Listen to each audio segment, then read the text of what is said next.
In this edition, the President says the organizational conference of OPDO will deliver key decisions.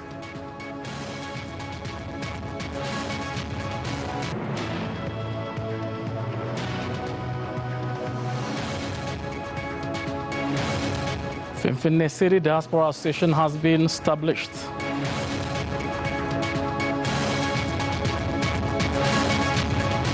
Hello and welcome. This is OBN. I'm on credit with the news. Deputy Chairperson of OPDO, who is also President of the Oromia Regional State, Lamma Magarsa, said the 9th Organizational Conference of OPDO will deliver decisions that are key for the region. Mukhtar Haji has more. President of the Oromia Regional State, Lamma Magarsa, in his exclusive interview with OBN, announced that naming the logo of OPDO is expected to be changed on the 9th Organizational Conference of the party head.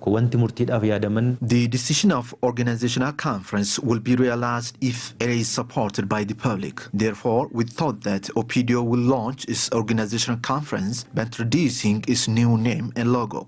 President underscored that leaders at all levels should change themselves to realize the expected change ahead. We believe that the conference we will have up next will bring us leaders that will receive public responsibilities to provide proper leadership. The leaders we will have should be equipped with sufficient knowledge and competence. Overall, the core requirement from them should be the honesty they should have to their people. President Lamma stressed that about the Oromo economic revolution that is expected to change the life status of the people in a meaningful way. The reason we bring all political parties together is just to end the issue of politics. Then we will transfer to our economic revolution, which is the base of everything. The agenda of economic revolution can be realized if and only if we end the political agenda.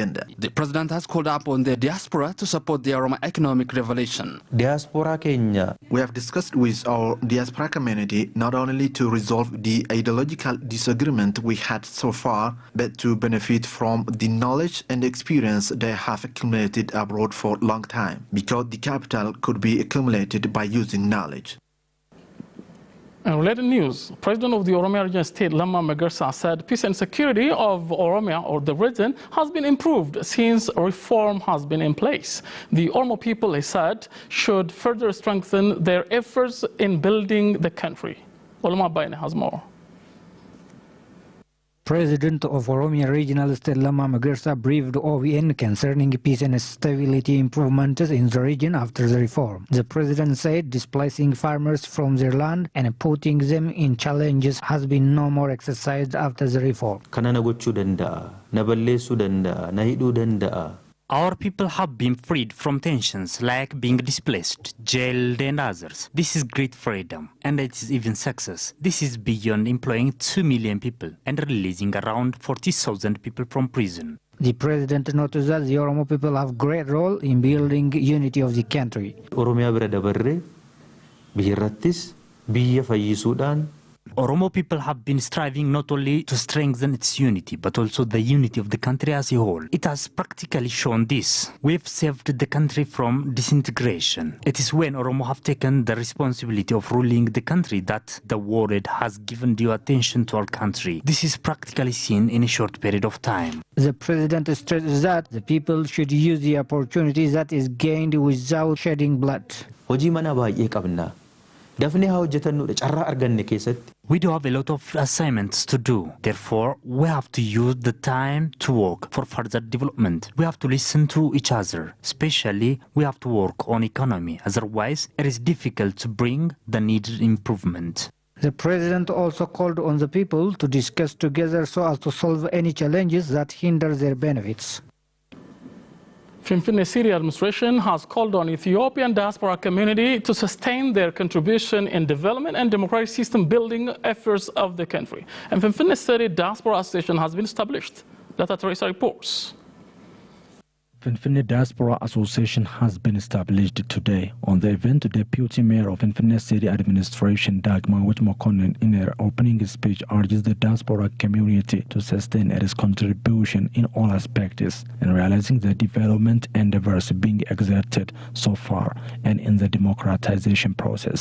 በውጭ ሀገራት ለሚኖሩ ኢትዮጵያውያንና ትውልደ ኢትዮጵያውያን ዜጎቻችን ልዩ ትኩረት በመስጠት since the city administration has been intensifying efforts to enhance active participation of diaspora community in the development and building democratic system. I would like to ask you to play your role more than ever in sharing your knowledge and rich experience that you accumulated since your stay abroad, she said. The deputy mayor also called upon the diaspora to join hands with the city administration so as to achieve the love, forgiveness and integration journey. Chief Coordinating Committee for the establishment of the Diaspora Association, Brown Berry, had to say the following regarding the foundational objectives of the association.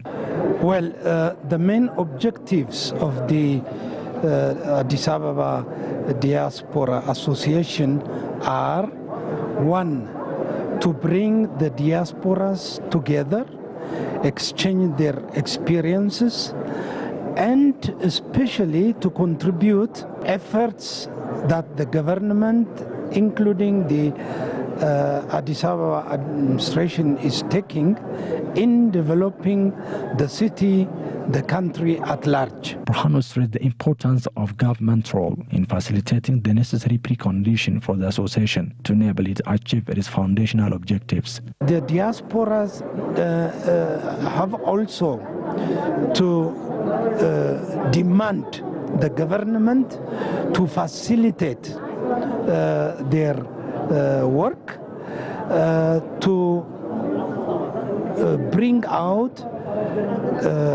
conducive policies. Diaspora Engagement Affairs Managing Director with Ministry of Foreign Affairs, Ambassador Mulugeta Khalil, said the government has been working to support the diaspora and create conducive environment through designing policies and strategies. The policy by itself is not enough. It is not an end to bring all diasporas all together to support their countries and becoming part of the development of the country.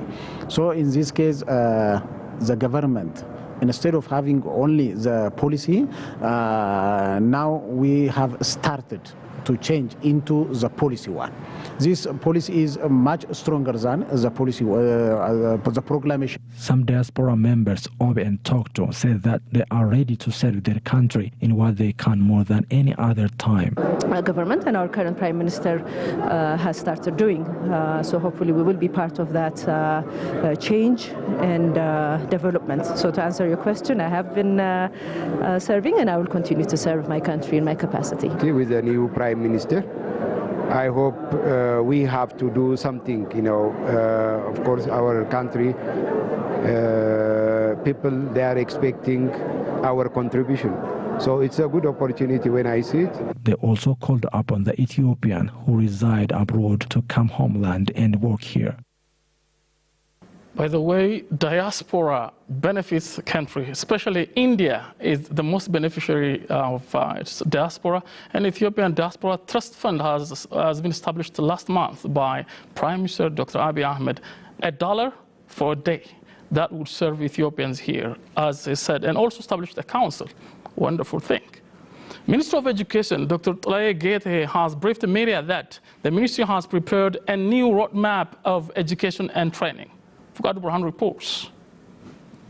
It is estimated that modern education started in 18th century. Even though it was started at that time, it couldn't sustain for a long period of time due to lack of political sustainability of the country, according to the data gained from Ministry of Education. However, in 1994, the current ruling government could bring great change on the policy of education in order to give quality education. Accordingly, the ministry has briefed media on the new prepared roadmap of education and training by engaging university scholars in the process. Ministry of Education, Dr. Tlaye Gete, said that the roadmap is aimed to bring quality of education by assessing different problems seen in the sector for the last 24 years.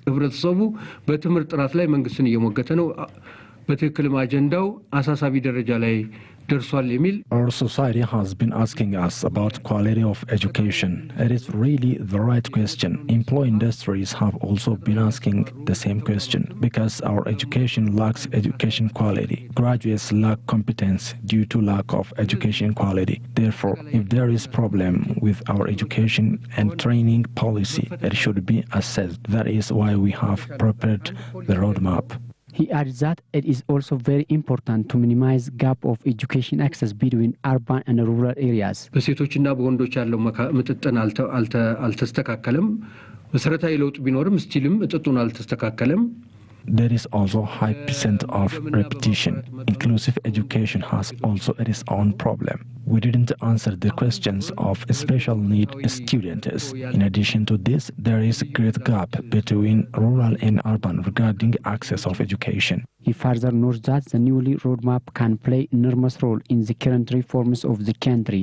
Fundamental የሆኑ ለውጥ ካመጣው ጉዳይ አንዱ The policy has played an enormous role in bringing fundamental changes of the country. We are providing different professionals for the needy agents, especially through our TVET.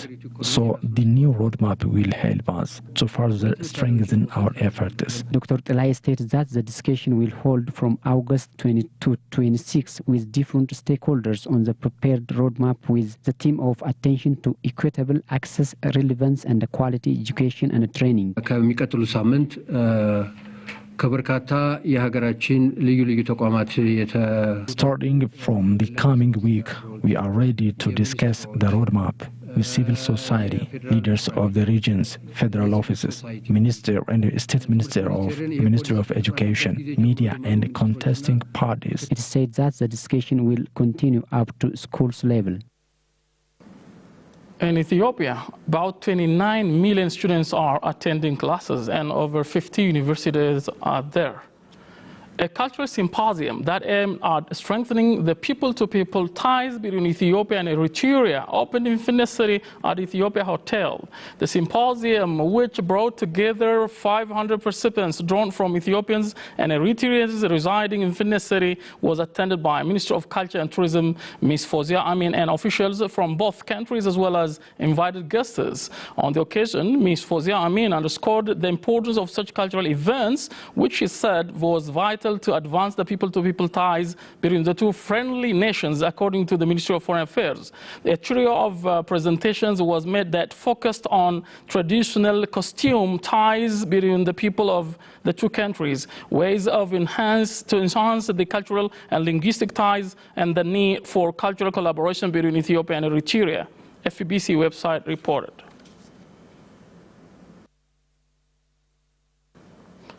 Over 1 million citizens have benefited from federal job creation program during the last Ethiopian fiscal year, according to the Federal Urban Job Creation and Food Security Agency. In her media briefing, Asafa Ferreda, communication head of the agency, said the annual performance account for 88% of the plan to create over 1.8 million jobs during the fiscal year. More than 1 million jobs were created from regular sectors, while the rest 651,039 were from government mega projects.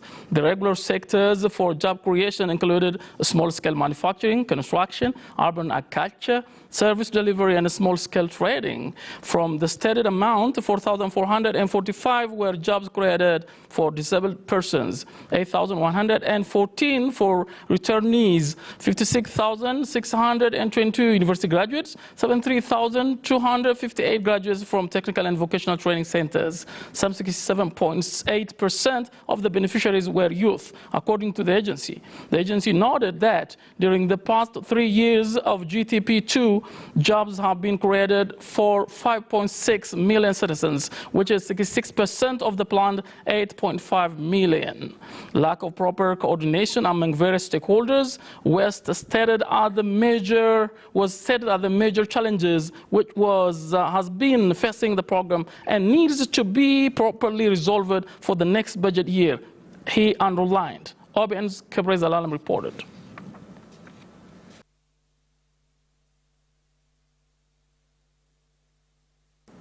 Thank you for watching. Have a good time. Up next comes a Gada program produced by Muhammad Noura. Join that. Bye-bye.